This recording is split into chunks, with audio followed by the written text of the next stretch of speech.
दिल्ली में Bangladesh high commission के बाहर विश्व हिंदू परिषद के लोगों ने प्रदर्शन किया। ये प्रदर्शन बांग्लादेश में हिंदू युवक दीपू चंद्र की हत्या के विरोध में था। प्रदर्शन करने वाले लोग हाथों में बैनर पकड़े हुए थे और नारे लगा रहे थे। वे चाहते थे कि दीपू चंद्र के परिवार को न्याय मिले और दोषियों को सजा दी जाए। ये घटना 23 दिसंबर 2025 को हुई। उस समय माहौल काफी ज्यादा तनावपूर्ण था। पुलिस ने सुरक्षा के कड़े इंतजाम किए थे, इसलिए कोई बड़ी घटना नहीं हुई। वीएचपी के नेताओं ने कहा कि बांग्लादेश में हिंदुओं पर हो रहे हमले अब बर्दाश्त नहीं किए जाएंगे। उन्होंने भारत सरकार से मांग की कि वे इस मामले में बांग्लादेश पर दबाव बनाएं। इस प्रदर्शन के बाद भारत और बांग्लादेश के बीच तनाव और बढ़ गया। सोशल मीडिया पर भी इस प्रदर्शन की तस्वीरें और वीडियो तेजी से वायरल हो गए। बांग्लादेश के मेमन सिंह जिले में 18 दिसंबर 2025 की रात एक 27 साल के हिंदू युवक दीपू चंद्र दास की हत्या कर दी गई। कुछ लोगों ने उसे बुरी तरह पीटा, जिससे उसकी मौत हो गई। बाद में उसके शव को जला दिया गया और उसका वीडियो वायरल किया गया।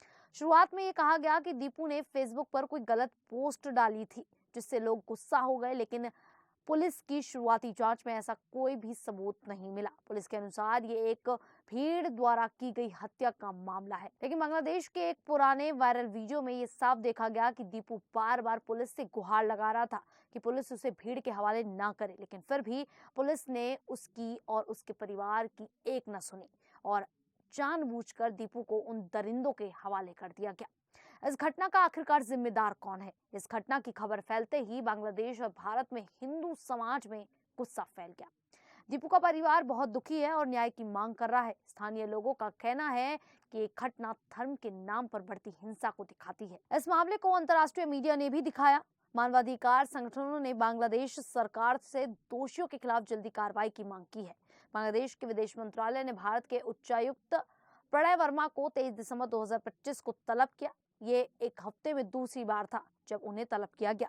इससे पहले 14 दिसंबर को बांग्लादेश ने शेख हसीना के बयान को लेकर नाराजगी जताई थी। इस बार बांग्लादेश ने भारत में बांग्लादेशी दूतावासों और मिशनों पर हुए हमलों पर आपत्ति जताई। मंत्रालय ने कहा कि ऐसी घटनाएं गलत हैं और इससे वहां काम कर रहे डिप्लोमेट्स की सुरक्षा खतरे में पड़ती है।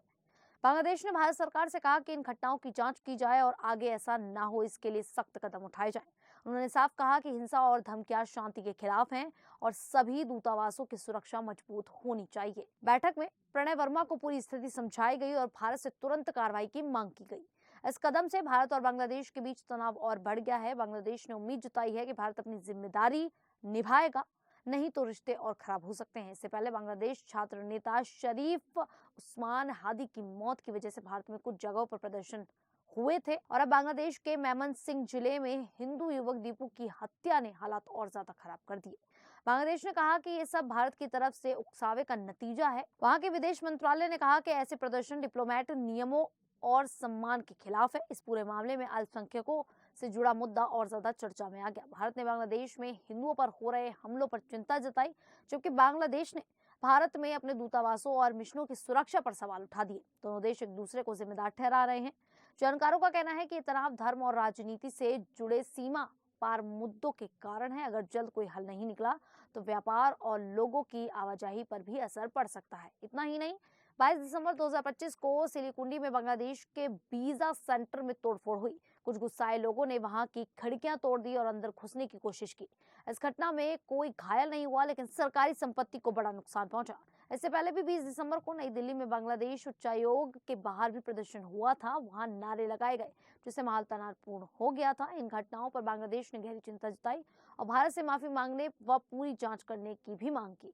इन घटनाओं के बाद सुरक्षा की चिंता के कारण बांग्लादेश ने दिल्ली और सिलीकुंडी में वीजा देना बंद कर दिया, जिसकी वजह से हजारों लोग परेशान हो गए हैं जो वीजा लेने वाले थे। वीजा सेवाएं बंद होने से लोगों की यात्रा पर असर पड़ा है और व्यापार भी प्रभावित हो रहा है। अगर वीजा सेवाएं जल्दी शुरू नहीं हुई तो दोनों देशों को आर्थिक नुकसान हो सकता है। लोग सोशल मीडिया पर अपनी नाराजगी और परेशानी बता रहे हैं। बांग्लादेश ने कहा कि अब वे अपनी सुरक्षा को लेकर और सतर्क रहेंगे। उन्होंने ये भी कहा कि भारत में हो रहे ये प्रदर्शन पूर्व प्रधानमंत्री शेख हसीना के भड़काऊ बयानों से जुड़े हैं, जो इस समय भारत में रह रही है। इस सब की वजह से भारत और बांग्लादेश के बीच तनाव कम होने की बजाय अब लगातार बढ़ता ही जा रहा है। खैर, इस पूरे मामले को लेकर आप लोगों की क्या राय है, आप हमें कमेंट करके जरूर बताएं। अभी के लिए इतना ही, फिर हाजिर होंगे ऐसी ही देश और दुनिया जुड़ी बड़ी खबरों के साथ। तब तक के लिए देखते रहिए द न्यूज़ 15।